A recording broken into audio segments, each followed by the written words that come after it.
Dan kemudian bikin aturan juga dong, yang rajin yang mendapat honorarium, yang nggak masuk nggak dapat.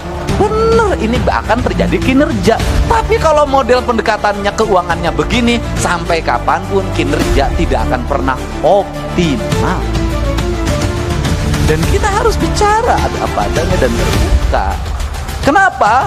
Ya karena juga memang anggota DPRD malu juga terhadap berbagai hal. Tapi gimana rasa malu dikalahkan oleh rasa butuh? Kan ini yang harus terjadi. Nah, untuk itu mari kita bersama-sama untuk mengupayakan ini. Saya sebagai gubernur, Pak Sekda, bikinkan surat hari Senin. Saya akan berkirim surat lagi buat Pak Prabowo, buat Pak Presiden kita. Saya akan ceritakan ini. Untuk apa? Mendorong kinerja DPRD. Kinerja aparat kami akan terevaluasi dengan baik karena anggota DPRD-nya ada di kantor dalam setiap hari. Saya ngalamin dulu sebagai anggota badan anggaran, sering bertengkar sama badan musyawarah.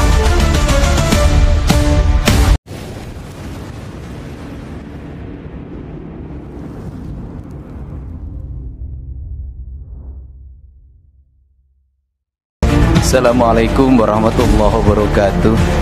Gubernur Provinsi Jawa Barat Deddy Mulyadi menghadiri Musyawarah Nasional 1 Asosiasi DPRD Provinsi Seluruh Indonesia ADPSI dan Asosiasi Sekretaris DPRD Provinsi Seluruh Indonesia ASDEPSI yang berlangsung di Gedung Sate Bandung, Kantor Gubernur Jawa Barat pada Senin 5 Mei 2025. Selamat datang di Provinsi Jawa Barat. Penduduknya lebih dari 50 juta. Alokasi pembiayaannya hanya 29 triliun. Itulah Indonesia. Tepuk tangan ya. Pak Ketua yang saya hormati, segenap seluruh tamu undangan, saya tidak bisa menyebutkan satu persatu. Yang pertama saya mohon maaf, ada kebahagiaan hari ini bagi warga Jabar karena Persib jadi juara. Jadi Persib juara, Jawa Barat istimewa. Sehingga ada euforia yang dilakukan oleh anak-anak, sehingga pada hari ini suaranya masuk ke ruangan ini biasanya hening. Yang kedua, Pak Wakil Dirjen Otonomi Daerah, ini kali pertama saya pidato di Gedung Sate, Pak.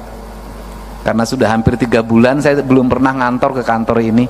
Kantor saya di tempat sampah, kantor saya di pinggir sungai, kantor saya di tepi danau, kantor saya di seluruh wilayah Jawa Barat ini. Yang ngantor di sini banyak menikmati Gedung Sate dengan para pegawainya yang cantik-cantik, banyakkan sekda dan wakil gubernur. Dalam pidatonya, Kang Deddy Mulyadi, KDM, menekankan bahwa tujuan utama otonomi daerah adalah kesejahteraan rakyat yang diukur dari jaminan kesehatan, pendidikan, dan ketersediaan lapangan kerja dan daya beli. Kang Deddy Mulyadi juga menyoroti dilema dan kinerja DPRD. Dalam hal ini, KDM mengungkap posisi sulit anggota DPRD yang selalu disalahkan, tingginya tuntutan konstituen, dan mengusulkan peningkatan kinerja dengan mengaitkan honorarium pada kehadiran dan partisipasi aktif dalam rapat di kantor DPRD, bukan perjalanan dinas. Kang Deddy Mulyadi juga menyampaikan kritik keras terhadap ketidakadilan fiskal. Ia menyoroti ketimpangan anggaran yang besar antara pusat, contohnya Jakarta, yang menikmati mayoritas pendapatan pajak dari perusahaan-perusahaan yang beroperasi di daerah, sementara daerah hanya menanggung beban sosial dan lingkungannya. Kang Deddy Mulyadi bahkan secara langsung memerintahkan Sekda untuk membuat surat usulan yang akan dikirimkan kepada Presiden Prabowo untuk menceritakan terkait peningkatan kinerja DPRD dan honorarium. Kesejahteraan publik itu menurut saya ukurannya cuma 3. 1, kesehatannya dijamin. 2, pendidikannya dijamin. 3, perluasan lapangan kerja. Jadi kalau masyarakat sudah kesehatannya jamin, pendidikannya dijamin, perumahan pemukimannya dijamin, rakyat ini sudah sejahtera. Apa sih yang membuat rakyat kita menjadi miskin? 1, menurunnya derajat kesehatan berdampak pada semakin meningkatnya angka kemiskinan. Karena ketika orang sakit, maka 2 kemungkinan yang terjadi. Dia harus membayar biaya rumah sakit. Kalau tercover oleh BPJS, ya alhamdulillah. Kalau tidak tercover, musibah. Ketika dia sakit, maka keluarganya kehilangan pendapatan. Ketika kehilangan pendapatan, maka keluarganya yang menunggu dalam setiap hari perlu pembiayaan. Maka orang sakit itu akan mengalami 7 tingkatan derajat kemiskinan dalam waktu sekejap. Sehingga kategori pembiayaan bagi masyarakat yang sakit jangan lagi bicara miskin dan kaya. Kenapa? Kita anggota DPR, kita pejabat kena sakit, kita akan jatuh miskin. Untuk itu negara harus hadir dalam memberikan jaminan layanan kesehatan bagi seluruh warga. Nah, hari ini saya dalam 2 hari ini, bahkan 3 hari ini menghadapi problem tentang kriminalitas remaja. Kriminalitas remaja itu berdampak pada perkelahian yang direkam di media sosial, sistem pengelolaan kriminalitas tawuran yang dikelola oleh gangster, melahirkan kaderisasi, dan yang menjadi target yang harus berkelahi di bawah umur 18 tahun agar bebas dari jeratan hukum. Sudah berkembang di media sosial secara sistemik, dan perkelahian itu diraih dari pengaruh media sosial yang membentuk karakter pikirannya. Apa sih sebenarnya yang terjadi? Sebenarnya yang terjadi adalah ketika mereka tawuran, masuk rumah sakit, BPJS-nya tidak klaim. Barusan saya beresin 15 juta. Ketika BPJS-nya tidak klaim, orang yang berkelahi itu orang tuanya nggak mampu. Mau yang menang tidak mampu, yang mau kalah tidak mampu. Berproses peradilan melahirkan kemiskinan, tidak berproses peradilan pulang lagi ke rumah melahirkan kemiskinan baru karena orang tuanya tak sanggup lagi menghadapi. Maka negara harus hadir untuk mencari solusi. 1, solusi terhadap pembiayaan rumah sakit. 2, solusi recovery terhadap anak-anak yang berkelahi itu, karena itu anak bangsa. Inilah negara harus punya pikiran out of the box. Tidak bisa hanya berbicara proses hukum kembali ke orang tua, orang tuanya udah nggak sanggup. Ini Jawa Barat. Nah, untuk itu apa sih yang terjadi para anggota DPR yang saya ini mantan ketua Komisi E DPRD Kabupaten Purwakarta. Saya pernah menjadi pimpinan Komisi 4 DPR RI. Nasib paling tidak enak itu jadi anggota DPRD. Kenapa nasibnya tidak enak? Kritis diomongin, nggak kritis diomongin. Kalau DPRD ngomong terus, diomongin, kata rakyat, kerjanya ngomong terus, kita tidak butuh ngomong. Padahal tugas DPRD ngomong. Nggak ngomong, diomongin juga, dapat duit tuh. Nggak ngomong-ngomong, pokirnya udah dibagi, nggak ngomong lagi. Ini problem, Pak. Nah, seluruh problem itu bisa ditempuh dengan apa sih? Dengan keterbukaan. Keterbukaan itu apa? Kita harus mulai berani menceritakan apa adanya tentang diri kita, tentang isi anggaran kita, tentang kebijakan fiskal pusat dan daerah, tentang kebijakan fiskal kabupaten provinsi terhadap kabupaten kota terhadap desa. Sampaikan secara terbuka dan apa adanya, termasuk apa yang dialami problem anggota DPRD. Apa sih problem anggota DPRD? Saya ini anggota DPRD, pernah ngalamin. Begitu jadi pinjem bank, honornya tinggal sisa 5 juta lagi, istri nambah 1 lagi. Konstituen tiap hari dibanding pejabat eselon 2 di provinsi, dibanding sekda yang datang ke rumahnya banyakan anggota DPRD. Gitu loh. Sekda dapat tunjangan 70 juta, nggak ada yang minta. Eselon 2 dapat tunjangan 50 juta, nggak ada yang minta. Anggota DPRD tunjangannya sudah habis dijaminkan ke bank BJB, tinggal 5 juta, yang mintanya tiap hari. Harus kondangan, yang meninggal harus dilayat tiap hari. Pergi ke kantor, kaca harus dibuka. Kalau kaca ditutup, kelihatan tuh, sombong dia. Itu. Sedangkan fiskal terbatas. Nyari lagi lewat perjalanan dinas sekarang makin kecil. Kalau pergi perjalanan dinas, siapa yang paling banyak yang ngikutin? Yang berangkatnya 1, SBY-nya 10, sehingga APBD-nya menjadi terserap untuk perjalanan dinas. Padahal nyerapnya anggota DPD sedikit, kebanyakan sekretariat dewan. Kan saya tahu yang begitu-begitu. Yang dituduh siapa? DPRD lagi. Nah, apa sih yang mesti dilakukan oleh kita? Ya, kita mulai ngomong terbuka pada rakyat. Terbukanya apa? Ini loh proporsi kita. Ini loh biaya politik yang kita lakukan. Kemudian apa sih yang kita harapkan? Saya dari dulu itu menyampaikan, saya ketika jadi bupati berkirim surat pada presiden. Berkirim suratnya adalah, saya bilang begini, kalau pemerintahan ingin efektif, kalau perda ingin cepat pembahasannya, kalau aspirasi publik setiap hari bisa diterima oleh anggota DPRD, saya berulang-ulang menyampaikan bahwa peningkatan kesejahteraan anggota DPRD, honorariumnya harus dilakukan lewat rapat-rapat DPRD. Kalau rapat komisi ada honornya, kalau rapat paripurna ada honornya, kalau rapat gabungan komisi ada honornya, kalau rapat badan anggaran ada honornya, kalau rapat badan musyawarah ada honornya, anggota DPRD nggak akan pergi kemana-mana, pasti ngumpul di kantornya.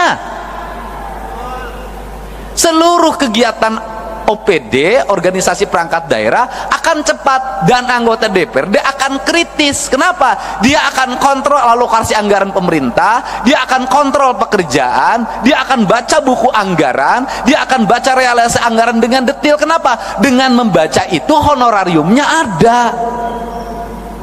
Tapi kalau didapatnya pergi keluar, maka dia akan banyak keluar. Selama jadi anggota DPRD 5 tahun, masuk kantornya terhitung 20 hari. Bahkan ada saya ketika menjadi anggota Komisi 4, nggak pernah sekalipun orang itu masuk, tapi honor terima. Dan kemudian bikin aturan juga dong, yang rajin yang mendapat honorarium, yang nggak masuk nggak dapat. Bener, ini bahkan terjadi kinerja. Tapi kalau model pendekatannya keuangannya begini, sampai kapanpun kinerja tidak akan pernah optimal. Dan kita harus bicara ada apa adanya dan terbuka. Kenapa? Ya karena juga memang anggota DPRD malu juga terhadap berbagai hal. Tapi gimana rasa malu dikalahkan oleh rasa butuh? Kan ini yang harus terjadi. Nah, untuk itu mari kita bersama-sama untuk mengupayakan ini. Saya sebagai gubernur, Pak Sekda, bikinkan surat hari Senin. Saya akan berkirim surat lagi buat Pak Prabowo, buat Pak Presiden kita. Saya akan ceritakan ini. Untuk apa? Mendorong kinerja DPRD. Kinerja aparat kami akan terevaluasi dengan baik karena anggota DPRD-nya ada di kantor dalam setiap hari. Saya ngalamin dulu sebagai anggota badan anggaran, sering bertengkar sama badan musyawarah. Bertengkarnya apa? Banyak-banyakin rapat. Kalau badan anggaran sebulan 12, badan musyawarah suka bikin 23. Saya bilang, kenapa kamu 23? Kalau badan anggaran kan 11 juga ada duitnya. Ngomongnya anggaran, badan musyawarah jadwal doang, kan begitu. Padahal belum tentu juga zaman sekarang. Kan kita kan kalau DPRD diomongin pasti duit, Pak, pasti pendapatan. Kenapa? Kadurungku kabutuh. Beda dengan Pak Sekda. Kenapa? Aman. Birokrat itu kan dapat duit masuk rekening semua. ATM-nya dipegang istrinya. Iya kan? Nah, kalau anggota DPRD tiap bulan tinggal setruknya. Kan saya tahu. Itu loh. Makin kesini, makin mepet, makin kecil. Nah, beda dengan DPR RI. Udah Bu, kalau DPR RI pernah ngalamin. Apalagi sekarang Bu, makin naik lagi. Padahal modal jadi anggota DPRD provinsi dan DPR RI itu sama. Udah, saya tentu tahu yang gini-gini. Kan kita pengalaman, Pak. Ya kan, saya cuma nasibnya lebih bagus aja daripada bapak-bapak. Mudah-mudahan ke depan bapak juga nasibnya bisa jadi gubernur lah di daerah masing-masing, tapi jangan di Jawa Barat. Berat lawan saya.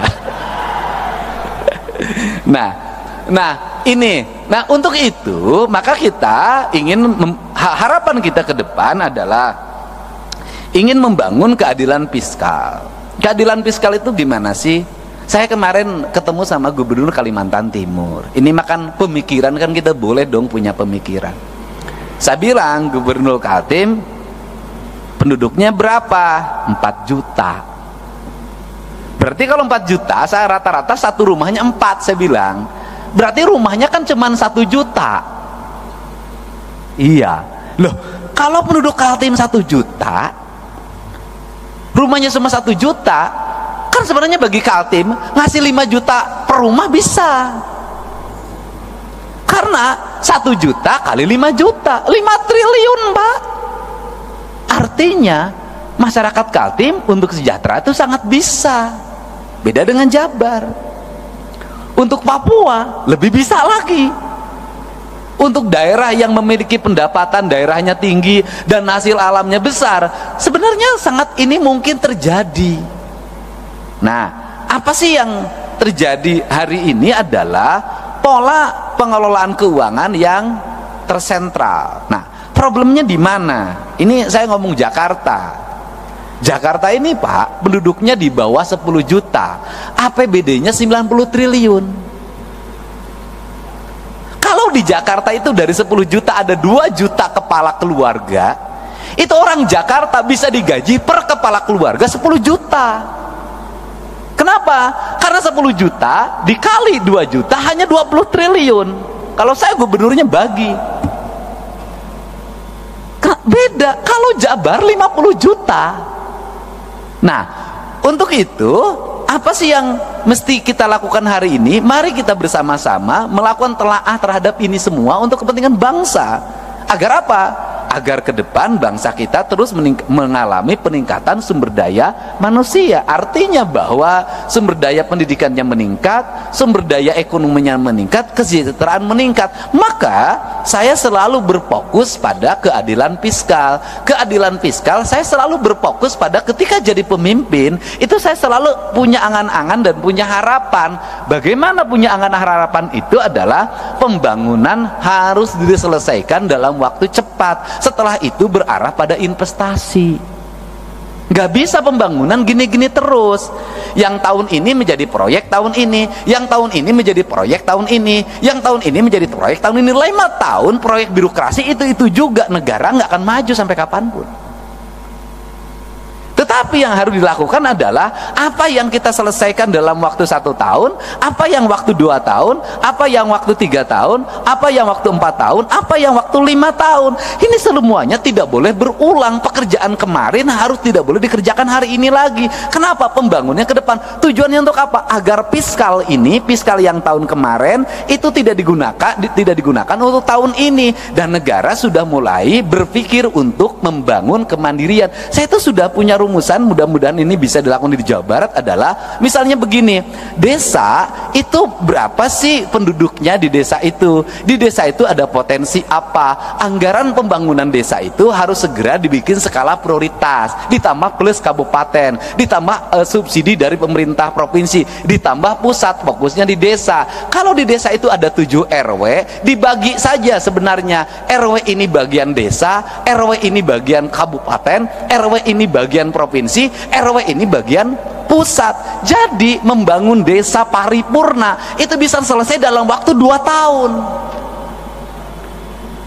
Tahun ketiganya itu anggaran sudah mulai diarahkan bukan untuk itu lagi, untuk kesejahteraan publiknya, jaminan kesehatannya, jaminan pendidikannya, jaminan hari tuanya. Tahun berikutnya harus lagi mengarah pada investasi, di mana uang itu tidak digunakan lagi untuk pembangunan infrastruktur lagi karena udah selesai, digunakan untuk investasi. Investasinya dikelola oleh perbankan daerah, di mana uangnya berputar, dipinjamkan pada lingkungan daerahnya, dan untungnya diperoleh lagi. Ini kan model koperasi zaman dulu sebenarnya, cuman dikelola secara modern. Nah, kemudian uang itu berputar, maka dalam jangka panjang daerah tersebut akan memiliki kecukupan fiskal.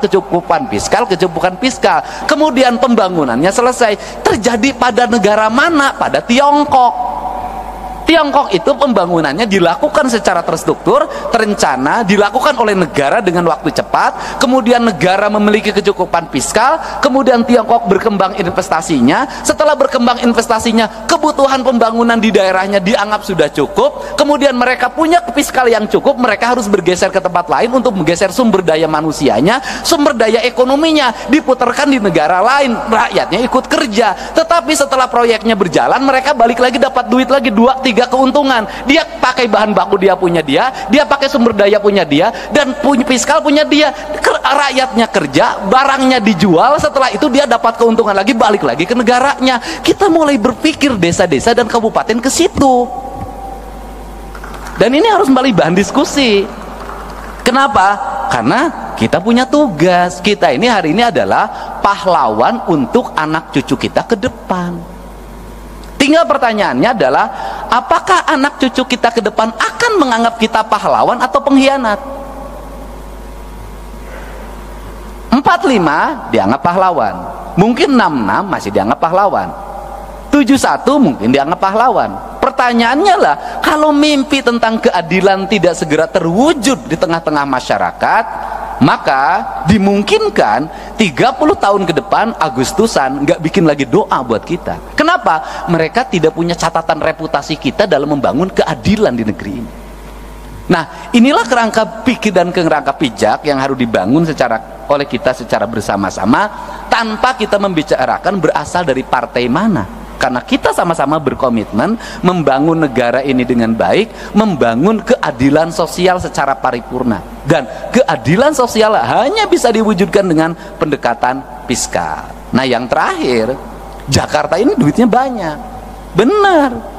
Tapi Jakarta duitnya banyak, itu duit dari daerah-daerah. Karena perusahaan di Kalimantan Timur, perusahaan di Sumatera Barat, perusahaan merembet di Kalimantan Selatan, perusahaan di berbagai, termasuk di perusahaan di Jabar, itu kantor pusatnya di Jakarta. Bayar PPH-nya itu, NPWP-nya Jakarta. Sehingga dapat bagi hasilnya Jakarta lebih gede, Pak. Sebenarnya yang kebagian baunya kami, Pak. Yang kebagian demonstrasinya kami, Pak. Tapi yang menikmati dana bagi hasilnya Bapak, Pak. Untuk itu kesini kan sekarang sebagian, Pak.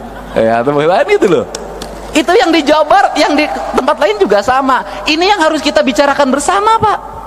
Kenapa? Kita ini daerah-daerah memiliki tanggung jawab beban yang luar biasa. Orang Kalimantan punya uang di keruk, ya kan?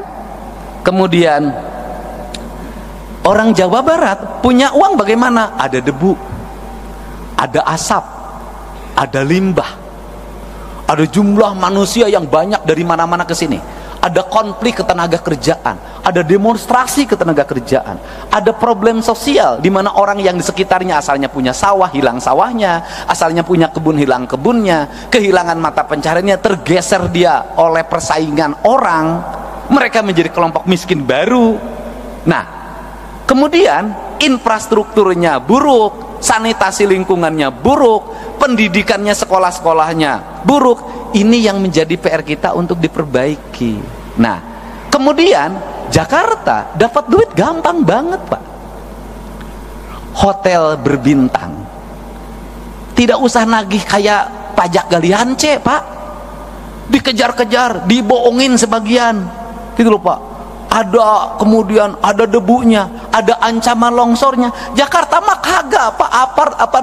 Gedung perkantoran 27 lantai, 31 lantai, ber-AC, orang bayarnya sambil tersenyum, Pak, tidak sambil marah. Berjejer, tanahnya harganya meningkat, sehingga dapat berkah. Makanya Bapak dapat berkah jadi ketua DPRD orang Betawi di Jakarta, Pak. Untung tidak jadi ketua DPRD di Jawa Barat, Pak. Ketuanya pas rambutnya sampai lepas, Pak, saking pusing, Pak. Nah, ini kan yang harus dibicarakan oleh kita, dan saya ingin para anggota DPRD dalam pertemuannya ada rekomendasi kontributif bagi perbaikan bangsa, bagi upaya membangun keadilan sosial, bagi upaya melakukan kebijakan keadilan fiskal. Karena apa? Karena negeri ini hanya bisa dibangun dengan fiskal yang baik, fiskal yang sehat, fiskal yang terencana, fiskal yang terarah, dan fiskal yang tidak lari ke luar negeri. Fiskalnya harus berputar di sini. Untuk itu saya mengucapkan terima kasih. Semoga kalau tadi Pak Ketua DPRD Jawa Barat sudah dinobatkan sebagai ketua terpilih, saya ucapkan selamat, Pak. Ya kan? Karena yang menyampaikannya ketua DPRD DKI yang ketua hari ini. Dan saya baru, Pak, sepanjang sejarah berdemokrasi, Pak, ada ketua asosiasi, partainya beda, daerahnya beda, menyerahkan tampuk kekuasaan pada Bapak. Pada tempat tadi yang partainya berbeda. Kenapa itu diberikan? Karena memang nggak ada honornya, Pak. Ya, Pak, ya, duitnya kan harus nyari sendiri, Pak. Tapi selain itu adalah bentuk penghormatan dan penghargaan, gitu loh. Penghormatan dan penghargaan jauh lebih tinggi dibanding honor. Untuk itu kan jadi ketua DPR itu mencari kehormatan dan mencari penghargaan, bukan mencari honor. Makanya honornya nggak usah gede-gede. Bohong, kita harus lebih tinggi lagi. Saya ucapkan terima kasih para wakil ketua DPRD Provinsi Jawa Barat. Mudah-mudahan pertemuan ini pertemuan yang berkah, pertemuan yang membawa kebaikan dan pertemuan yang bisa melahirkan rasa adil bagi kepentingan masyarakat Indonesia. Dan kita berharap dengan kepemimpinan Pak Prabowo Subianto, kita akan bisa terus meningkatkan kinerja pembangunan, mendorong pertumbuhan, menyiapkan investasi, menjaga investasi dengan baik, menumbuhkan tenaga kerja, menjaga kesehatan rakyat, meningkatkan kualitas pendidikan, kualitas lingkungan hidup, dan layanan birokrasi yang berdaya guna, berhasil guna, memiliki aspek output, outcome, dan benefit yang pada akhirnya tercipta keadilan bagi seluruh rakyat Indonesia dalam bingkai negara kesatuan Republik Indonesia. Saya ucapkan terima kasih, dan terakhir, ini bahan renungan kita, Pak. Ini saya selalu ngomong berulang-ulang. Gedung ini namanya gedung sate, Pak. Satenya itu ada 6, Pak. Kata sekda saya, 6 itu melambangkan bahwa dulu PUC itu membangun dengan 6 juta golden. Dan saya itu sampai hari ini tetap merasa malu, Pak, sebagai birokrat, sebagai politisi. Makanya saya punya ambisi untuk mewujudkan itu. Kenapa? Belanda, Pak, membangun infrastruktur di mana-mana dengan 1, pelabuhan, 2, lapangan terbang, Pak, markas pertahanan angkatan udara, gedung-gedung di mana-mana, kemudian jaringan irigasi, jaringan kereta api, jaringan listrik, telekomunikasi. Mereka cuma ngandelin jualan teh di Jawa Barat, jualan kina, jualan karet, jualan teh, jualan kina, jualan karet, bisa bikin gedung sate, bisa bikin gedung pakuan, gedung Bank Indonesia, stasiun kereta api, husen, pangkalan udara, pelabuhan, jaringan laut, jaringan darat. Kita ini sudah segala dijual, sudah bikin apa? Nah, ini kenapa saya sangat ketat sama fiskal, itu kita ini sudah segala dijual, kita ini sudah bikin apa? Ini renungan kemerdekaan kita. Belanda yang katanya penjajah hanya ngelola kebun teh, kebun karet kalau di Jawa Barat, sama kebun kina, bisa bikin bangunan di Jawa Barat seperti ini. Kita sudah bikin berapa pangkalan udara, kita sudah bikin berapa pelabuhan, berapa stasiun kereta api, berapa rel kereta api baru. Yang ada pun rel kereta apinya sekarang hilang dengan papan-papan dan besi-besinya. Nah, mudah-mudahan ini bahan evaluasi kita. Kita sudah, kata orang Sunda, kita sudah tunggul di larung, catang di rumpak, sudah segala diangkat, pasir diangkat, batu diangkat, laut udah segala rupa. Kok kita nggak kaya-kaya? Kenapa sih? Berarti ada perencanaan belanja yang salah, ada belanja yang salah. Untuk itu, mari kita perbaiki cara belanja kita dan cara mengelola keuangan kita dengan prinsip 2, kata orang Sunda, saeutik kudu mahi, loba kudu nyesa. Apa artinya? Sedikit harus cukup, kemudian banyak harus tersisa. Dan di Jawa Barat itu lengkap. Di Jawa Barat itu ada daerah yang paling makmur, namanya Cimahi. Mahi itu artinya cukup. Ada daerah yang paling susah, namanya Cisaat. Saat itu artinya kering. Nah, itu Jawa Barat. Dan Jawa Barat itu kekuatannya di air. Jadi kalau orang Jawa Barat pengen makmur, maka perkuatlah pengelolaan air. Kalau airnya terjaga, bersih, terpelihara, Jawa Barat akan subur, makmur, gemah ripah, loh jinawi. Demikian saya ucapkan terima kasih, mohon maaf atas segala kekurangannya. Semoga pertemuan ini pertemuan yang membawa kebahagiaan ketika pulang ke rumahnya masing-masing. Semoga betah di Bandung, bisa makan di Bandung, tidur nyenyak di Bandung, tapi tidak boleh tidurnya ditemani oleh orang Bandung. Hatur nuhun, wallahu muwaffiq ila aqwamit thoriq. Assalamualaikum warahmatullahi wabarakatuh. Waalaikumsalam warahmatullahi wabarakatuh.